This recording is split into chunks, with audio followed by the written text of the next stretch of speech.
టాలీవుడ్లో మైథాలజీ బ్యాక్డ్రాప్తో తెరకెక్కుతున్న సినిమాలపైన ఆసక్తి రోజురోజుకి పెరిగిపోతోంది. ఒకప్పుడు ఆ జోనర్ను రిస్కీగా భావించిన దర్శకులు ఇప్పుడు అదే అంశాన్ని ఆధునిక టెక్నాలజీతో మిక్స్ చేసి ప్రేక్షకుల ముందుకు తీసుకొస్తున్నారు. ఆ మార్పుకు ప్రధాన కారణంగా దర్శకధీరుడు ఎస్ఎస్ రాజమౌళి అని చెప్పాలి.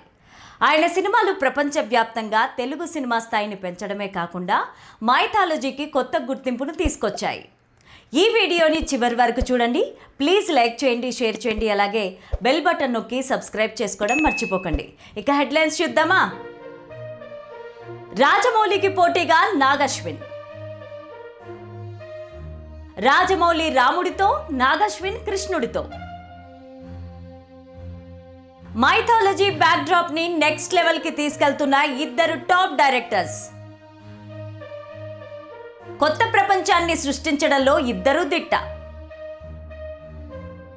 ఇండియన్ బాక్స్ ఆఫీస్ ని షేక్ చేయగల సత్తా రాజమౌళి, నాగశ్విన్ సొంతం. లలిత క్లినిక్స్ ఇప్పుడు హైదరాబాద్ లో, హనుమకొండ జిల్లాలో లక్షలాది మంది ప్రాణాలు కాపాడిన డాక్టర్ రాజేశ్వర ప్రసాద్ ఇప్పుడు మన కోసం అల్కాపూర్ టౌన్షిప్ మణికొండలో. అపాయింట్మెంట్ కోసం ఈ కింది నెంబర్లకి కాల్ చేయండి.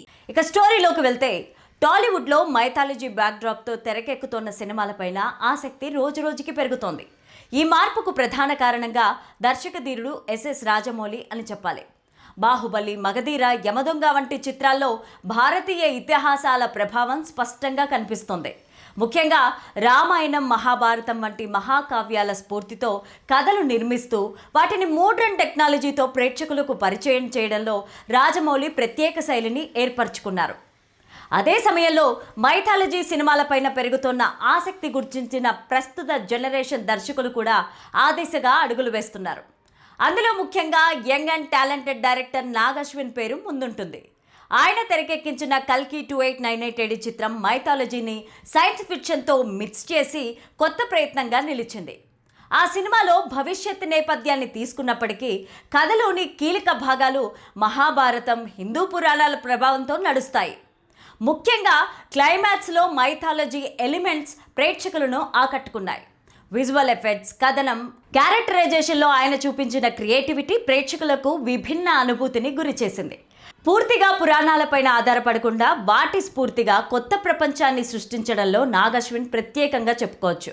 రాజమౌళి ప్రస్తుతం తెరకెక్కిస్తున్న సూపర్ స్టార్ మహేష్ బాబుతో వారణాసి ప్రాజెక్ట్ కూడా మైథాలజీ టచ్తో కూడిన భారీ యాక్షన్ అడ్వెంచర్గా ఉండబోతున్నట్లు తెలుస్తోంది. అందులో రామాయణానికి సంబంధించిన అంశాలు ఉండనున్నాయి. ఆ సినిమా ద్వారా జక్కన్న మరోసారి మైథాలజీని అంతర్జాతీయ స్థాయికి తీసుకెళ్లే అవకాశం ఉంది. మొత్తానికి మైథాలజీ సినిమా పైన ప్రేక్షకుల్లో పెరుగుతున్న ఆసక్తి దర్శకులను కొత్త ప్రయోగాలు చేసే జోష్ కలిగిస్తోంది. ఒకవైపు రాజమౌళి భారీ స్థాయిలో పురాణాలు ఆవిష్కరిస్తే, మరోవైపు నాగశ్విన్ వాటిని ఫ్యూచర్ వరల్డ్లో మిక్స్ చేస్తూ కొత్త దారిని చూపిస్తున్నాయి. అలా మైథాలజీ సినిమాల విషయానికి వస్తే, ఇప్పటి వరకు రాజమౌళి పేరు మాత్రమే వినిపించేది. కానీ ఇప్పుడు నాగశ్విన్ కూడా అదే దారిలో ముందుకు సాగుతూ తన ప్రత్యేక గుర్తింపును సంపాదించుకుంటున్నారు. ఆ ఇద్దరు దర్శకులు ప్రయాణం చూస్తుంటే మైథాలజీ సినిమాల ట్రెండ్ టాలీవుడ్లో మరింతగా పెరిగే ఛాన్స్ ఉంటుంది. ప్రేక్షకులు కూడా ఆ జానర్ని ఆదరిస్తూ ఉండడంతో రాబోయే రోజుల్లో మరిన్ని వినూత్న కథలు తెర మీదకి రావడం ఖాయం. ఇక బాలీవుడ్లో తెరకెక్కుతున్న పౌరాణిక చిత్రం రామాయణ, టైం ట్రావెల్ నేపథ్యంలో రూపొందుతున్న వారణాసి సినిమాల మధ్య పోలికపై ప్రస్తుతం సోషల్ మీడియాలో ఆసక్తికరమైన చర్చ కొనసాగుతోంది.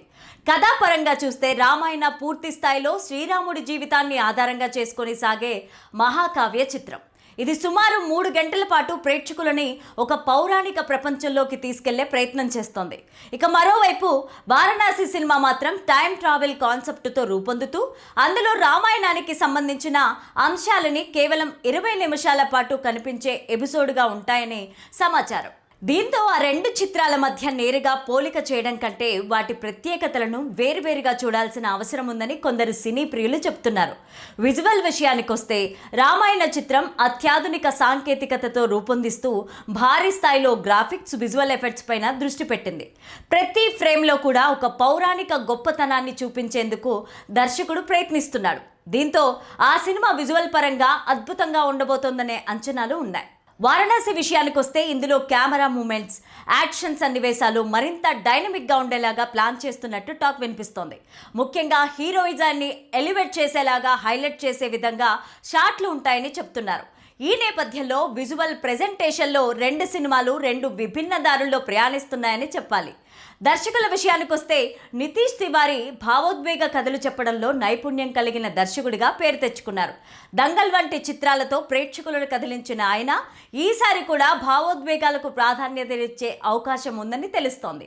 అయితే భారీ యాక్షన్ సన్నివేశాలు, మాస్ ఎలిమెంట్స్ను అల్లడంలో ఆయనకు పరిమితులు ఉండొచ్చనే అభిప్రాయం కొందరిలో ఉంది. అదే సమయంలో వారణాసి విషయంలో మాత్రం దర్శకుడు మాస్, యాక్షన్, డ్రామాటిక్ ఎలిమెంట్స్ను కరెక్ట్గా బ్యాలెన్స్ చేసే ప్రయత్నం చేస్తున్నట్టు తెలుస్తోంది. ముఖ్యంగా దర్శకుడు రాజమౌళి స్టైల్లో కనిపించే భారీ యాక్షన్ సన్నివేశాలు, ఎలిమెంట్స్ వంటి అంశాలు చిత్రానికి ప్లస్ పాయింట్గా టాక్ వినిపిస్తోంది. ఏదేమైనా రామాయణ, వారణాసి రెండు విభిన్న జోనర్లలో విభిన్న కథా నేపథ్యాలతో తెరకెక్కుతున్నాయి. ఒకటి పౌరాణిక మహాకావ్యం కాగా మరొకటి టైం ట్రావెల్ థ్రిల్లర్. కాబట్టి ఆ రెండు సినిమాలను పోల్చడం కన్నా ఫుల్గా ఆస్వాదించడం మంచిదని నెటిజన్లు సూచిస్తున్నారు. ఇక సూపర్ స్టార్ మహేష్ బాబు కథానాయకుడిగా దర్శకధీరుడు రాజమౌళి డైరెక్షన్లో ప్రెస్టీజియస్గా వారణాసి తెరకెక్కుతున్న సంగతి తెలిసిందే. ప్రస్తుతం షూటింగ్ శరవేగంగా జరుగుతోంది. చిత్రీకరణ మొదలైన నాటి నుంచి రాజమౌళి అండ్ కో ఎక్కడ గ్యాప్ తీసుకోకుండా పనిచేస్తున్నారు. ఎట్టి పరిస్థితుల్లోనూ ముందుగా ప్రకటించిన సమయానికే రిలీజ్ చేయాలని కట్టుబడి ఉంది. టీం అంతా పనిచేస్తోంది. ఈ నేపథ్యంలో సినిమాకు సంబంధించి ఇంట్రెస్టింగ్ అప్డేట్ ఒకటి వెలుగులోకి వచ్చింది. మహేష్ బాబు తన పార్ట్ షూటింగ్ను సెప్టెంబర్ లేదా అక్టోబర్ కల్లా పూర్తి చేస్తారని తెలిసింది. అనంతరం కీరవాణి బ్యాక్గ్రౌండ్ స్కోర్ పనులు మొదలు పెట్టాలని ప్లాన్ చేసుకుంటున్నారట. సాధారణంగా రాజమౌళి సినిమాలంటే షూటింగ్ పూర్తి చేయడానికి సమయం తీసుకుంటారు. కానీ వారణాసి విషయంలో మాత్రం జక్కన్న పక్కా ప్లానింగ్తో షూటింగ్ను పరుగులు పెట్టిస్తున్నారు. ఓవైపు మహేష్ బాబు పైన సన్నివేశాలు చిత్రీకరిస్తుండగా మరోవైపు ఇతర పాత్రలకు సంబంధించి షూటింగ్ కూడా ఏకకాలంలో జరుగుతోంది. కీలక షూటింగ్లో రాజమౌళి ఉండగా మిగతా పార్ట్కు సంబంధించిన షూట్లో ఆయన టీం పనిచేస్తోంది. హీరో పైన సన్నివేశాల చిత్రీకరణ పూర్తయిందంటే మెజారిటీ పార్ట్ షూటింగ్ మొత్తం పూర్తయినట్లే. అప్పటి నుంచి షూటింగ్ పరంగా పెద్దగా ఫోకస్ చేయాల్సిన పని తగ్గుతుంది. సెట్లో రాజమౌళి ఉన్నా లేకపోయినా ఆయన టీం మిగతా పనుల్ని సునాయాసంగా పూర్తి చేస్తోంది. అలాగే రాజమౌళి ప్రతి సినిమాకు విజువల్ ఎఫెక్ట్స్, ఇతర సాంకేతిక విభాగాలకు ఎక్కువ సమయాన్ని కేటాయిస్తారు. అయితే వారణాసి విషయంలో షూటింగ్తో పాటు సమాంతరంగా సాంకేతిక పనులను కూడా పూర్తి చేసేలాగా టీం అంతా ప్లాన్ చేస్తోంది. మహేష్ బాబు షూటింగ్ పూర్తి చేసిన తర్వాత సినిమాను పూర్తి స్థాయిలో ఆవిష్కరించేందుకు కావలసిన సమయాన్ని రాజమౌళి తెలివిగా సద్వినియోగం చేసుకుంటున్నారు. ఇలా చేయడం వల్ల వారణాసి అనుకున్న సమయానికే విడుదల కావడానికి ఎంతో సహాయపడుతుంది. ఇక ఈ చిత్రాన్ని గ్లోబల్ స్థాయిలో రిలీజ్కి ప్లాన్ చేస్తున్న సంగతి తెలిసిందే. ఏకంగా 120 దేశాల్లో రిలీజ్ చేస్తున్నారు.